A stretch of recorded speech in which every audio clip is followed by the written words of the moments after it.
Trans women have higher testosterone than cis women. Gosh. That conversation is so old and so boring. Well, there's a way to test. It's called blood test. Yeah. And they do that. And we are forced to do that while cis athletes are not. Our testosterone levels are undetectable. If there's a cis woman athlete who has lower testosterone than that, then she needs to go to a doctor and get help because that is not healthy. It's not even just that, you know, we can prove to them like, oh, we have lower testosterone, because now that we've proven that, they'll just move the goalposts. Yeah. That was actually one of the original arguments meant to stop any women from participating in elite level sports, was that it was going to affect your estrogen and testosterone levels, and it was going to turn you manly, and like riding a bike is going to make you gay. I mean, I do ride bikes and I am gay, but I don't think that's I don't think it's causative. Correlation is not causation. Yeah.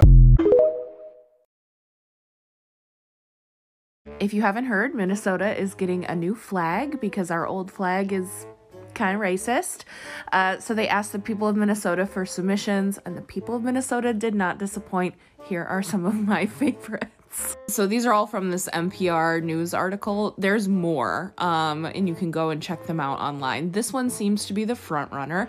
We're really big on the loons around here. So this one is sort of a nod to the flags of Scandinavia, but it's with Minnesota Timberwolves colors, our basketball team. And if you didn't know we had a basketball team, please don't feel bad. This one features our iconic dish and contribution to American cuisine, the tater tot hot dish. Now, I know that you probably think that you have big mosquitoes where you live, and unless you are from Aberdeen, South Dakota, I am here to tell you that the mosquitoes in Minnesota are bigger. Here's a loon laser beaming a walleye.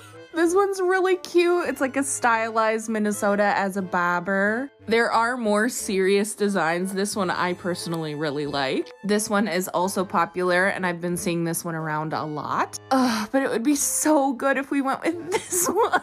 Big. That's how we say big. I'm so excited. I wonder if we get to vote.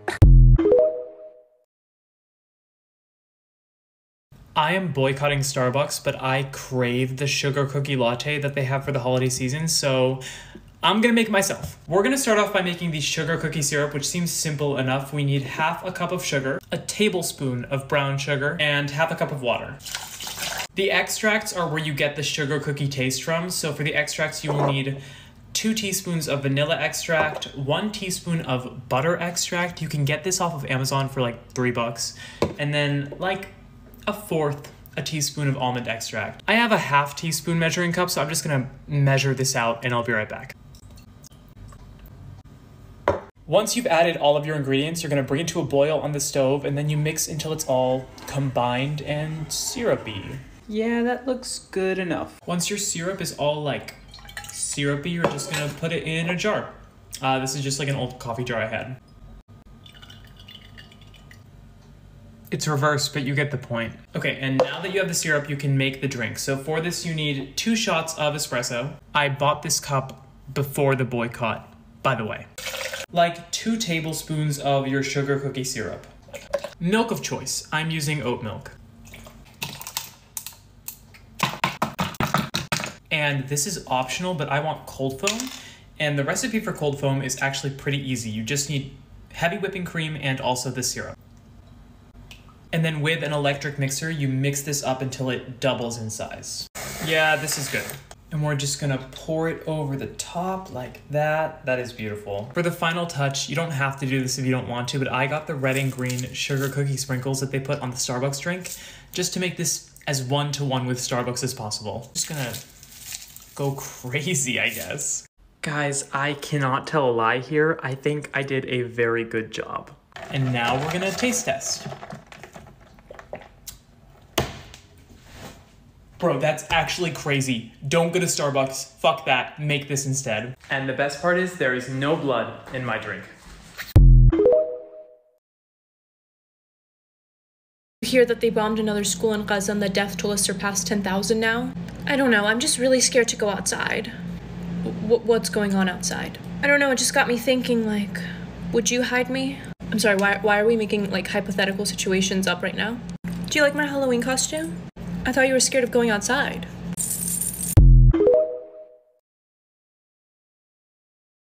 I'm sorry. I was looking for the mailman. Oh, what? Are you saying I'm not a mailman? Is that what you're trying to say? I'm not male? I'm not a man? Is that what you're getting at? Are you crying?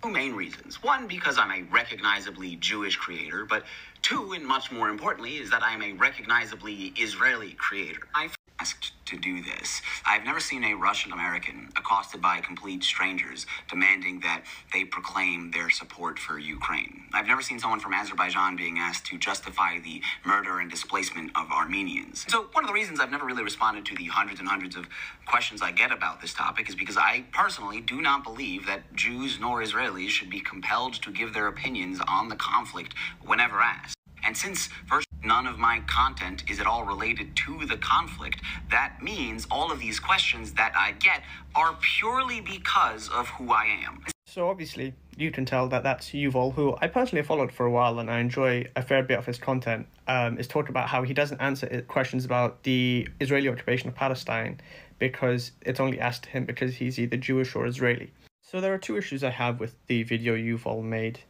The first is that he keeps referring to it as a conflict, and he's someone who, from his content, talks about how important language is, how important semantics can be, and the power of language. It is not an Israeli-Palestinian conflict. It is an Israeli occupation of Palestine. Usually in conflicts, what you'll see is that one side isn't backed by the biggest superpower on earth and has an extremely well-funded advanced military that's able to turn off the other side's water and electricity, and the other side live blockaded in an open-air prison.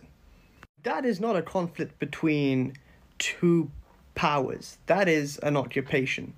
Very evidenced by the fact that Palestinians are unable to stop the constant expansion of Israeli settlements on Palestinian land. He also mentions 2 points in regards to being an Israeli creator, which is one, other nationalities aren't asked about the crimes of their government or the actions of their government, and two, he shouldn't be asked those questions just because he's an Israeli. Firstly, yes, they were. Very much Russians were asked about their opinions on Ukraine from the get-go. I met a guy called Vladimir and I'm like, how has it been being a Russian, with the whole stuff in Ukraine? And he goes, it's so long, people are always asking me about it. Like, it was very common, and you can even see it on TikTok, like it was there. And two is that you talk about your family in Israel, you talk about, your personal connection there. And content creators aren't one-sided, oh, this is my niche, they are people. So it makes sense that people want to understand what you have to say personally. And the other thing is that, what we're probably glossing over, your family members have probably served in the IDF. They've probably taken part in this occupation. The existence of Israel has come at the expense of the displacement of Palestinians. So you can't say, oh, just because my family's Israeli doesn't mean necessarily, I have to have an opinion on this conflict, when your family is sitting on land that was taken from Palestinians.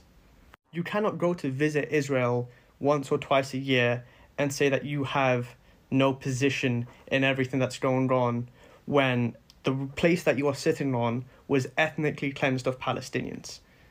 And it makes sense that when people see someone who is Jewish or Israeli, who might have a personal connection to the occupation, who they perceive to be a very good creator, a very well-educated person, a very well-spoken person, they'd want to know more about your opinion on it. That's what being a content creator is about. People want to see what you have to say about things. Would you still love me if I was a worm? Wait, no, sorry, that's stupid. Let me rephrase that. Would you still love me if I was of no value to you anymore? If I broke my vows by turning into someone you never agreed to be with? If I suddenly couldn't be a wife, couldn't be a mother, if I couldn't clean the house, and I couldn't put dinner on the table, and couldn't have sex, would you still love me? Would I even be me to you? Do you love me or the things that I do? When wives get life-threatening illnesses, 1 in 5 husbands leave. Those don't seem like good odds. So I'm just asking, if I turned into a worm tomorrow and I could no longer provide you with anything at all, would the love remain? Would you find a terrarium and fill it with mulch and keep me in the bedroom? Would you spray me with water? Would you keep me alive? Or would you throw me out onto the pavement? I think I would make you a house out of popsicle sticks. If you were a worm.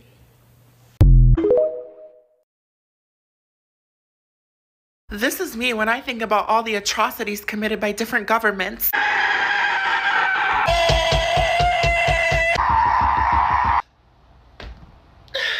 But seriously though, there are some horrible, horrible things happening in our world right now. But there are also ways that we can help. For starters, there's this filter that I'm using right now, and the person who created it is donating all the proceeds to the Palestinian people who are in Gaza right now and who desperately need humanitarian aid. So use this filter. And you know, despite the horrible atrocities being committed against the Palestinian people as we speak on a daily basis, there are also horrible things happening in the Congo and Sudan. The list goes on. We live in a fucked up world. You can go to the link in my bio to find resources and ways to help. The images and videos I've been seeing coming out of Gaza and the Congo, it's crazy. Like, I can't believe this shit is like actually happening, but it is. So like I said, there are ways that we can help. Go to the link in my bio. I have plenty of resources there. Please check it out. It feels like the world has lost humanity. Humans are evil, bro. Oh my god. Oh my god. Please stop scrolling. If you care about Congo and you want to learn more, please watch this video. Congo is bleeding and we are finally hearing about it. But what we also need to understand is why it is bleeding, what has led us to where we are right now, and who is involved. My name is Annabelle, I'm an educator, and I'm here to do just that, so listen into this series. By now, we would have heard of the atrocities happening with over 2.1 million people enslaved and working in slave-like conditions every day, over a majority of which are children. But we really need to understand is that one of the reasons this is happening is due to the protracted war economy that the DRC is in the heart of. The DRC is in the Great Lakes region. It stands in the center of instability, which is described as a transnational war economy. It's a situation where wealth-seeking government officials can collaborate with rebel leaders and international Western businesses to perpetrate the illicit trading and selling and accumulation of raw material. We need to understand that all three of these parties all have an interest in the DRC. They stand to gain something by preserving the war economy that exploits Congo and its people. So, these ungoverned spaces are naturally endowed with raw minerals, and the warlords who have rose to power during the Congolese civil war and the remnants of the Rwandan genocide have unfettered access to these raw minerals, namely coltan, cobalt, uranium. They mine the minerals and trade it in the legitimate commodity market, which is booming due to the Western green economy. Because all of our businesses are trying to transition into green, they are looking for these resources. Whoever has access to these resources has power. So struggle for control in the coltan mines has been central in the conflict of Eastern Congo, which claimed over 4 million lives in the past decade. So, to put it simply, the people of Congo are dying, are being exploited due to the natural resources that their homeland has. This is due to this idea of a war economy in which access and control over these raw minerals funds the Western economy, allows government officials to tax miners and companies for access, giving them wealth, and allows warlords to have control and trade it on a legitimate market. All of this bleeds Congo dry. From the river to the sea. That's a call for genocide.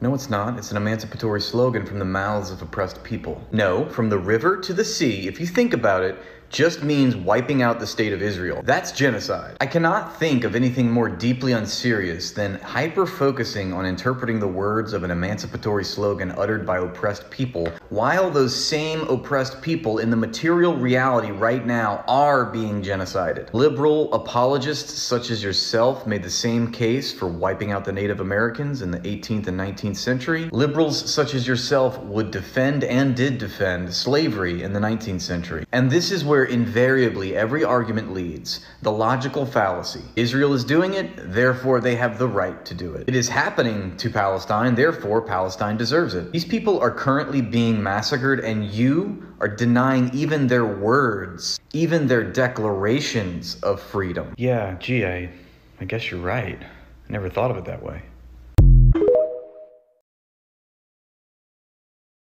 My fellow Negroids, this is my hair today. It is done. It is styled and ready to go. I will not be brainwashed today. This is my final form.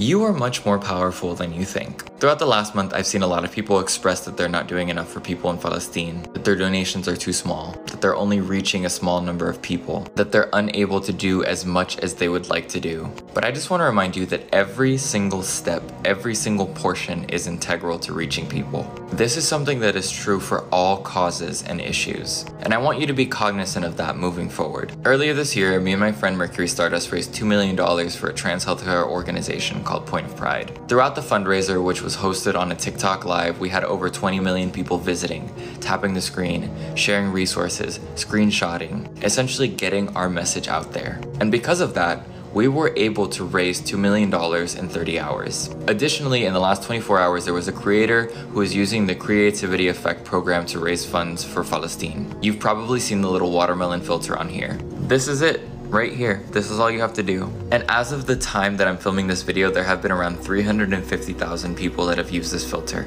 350,000 people spreading awareness. 350,000 people coming together and taking 5 seconds out of their day to engage with something, to reach more people, to raise funds, to help a cause. And the reason that I bring this up is because I want you to be, again, cognizant of this. When you feel like your impact isn't as strong, when you fall into this nihilistic and individualistic pattern of thinking, you forget that the small actions that you take are an integral portion of reaching people. There are things right here. I want you to engage with all of the things that you see in this area surrounding every post, not just the heart, but the text and the save and the share, every single one. Because even if the actions feel small, even if you feel disempowered and helpless, when you start to recognize that every single action helps us reach more people, which helps bring attention to something and helps provide resources and helps provide funds, you start to recognize that you are just as important as the person on this side of the screen. The next time you see a video talking about Palestine, I want you to remember that. The next time you see a person talking about an issue, I want you to remember this. And I want you to remember that even if you feel small and powerless, you are one integral portion of a global community coming together to try to solve something. And that is not small.